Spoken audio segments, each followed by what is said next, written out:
আপনি মানেন বা না মানেন, এই দুর্গাপূজা না আসলে আমি বুঝতেই পারতাম না, অন্তত আমি নিজে বুঝতে পারতাম না যে আল্লাহওয়ালা মানুষরা ক্ষমতার জন্য এত নিচে নামতে পারে।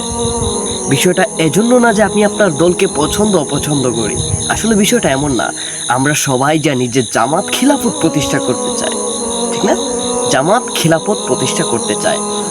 এখন আমি আপনাদের কাছে, যেহেতু এটা আপনার দল, ঠিক আছে, আমি আপনাদের কাছে, অন্তত আপনি জ্ঞানী মানুষ, আমি আপনার কাছে প্রশ্ন রাখতে চাই যে এই লোকগুলা যারা গিয়ে সামান্য কয়েকটা ভোটের জন্য, যারা হিন্দুর মণ্ডপে গিয়ে যারা পূজা পাঠ করে, যারা গীতা পাঠ করে, তাদের মন্ত্র পাঠ করে, তাদের মাধ্যমে কি আপনারা খিলাফত প্রতিষ্ঠা করতে চাচ্ছেন?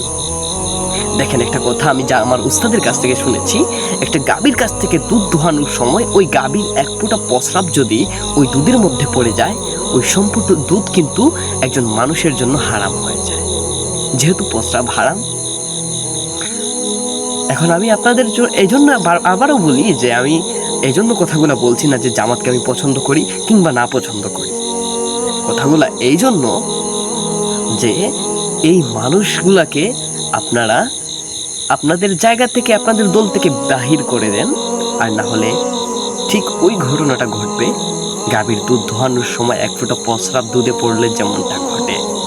That's it. সালাম আলাইকুম।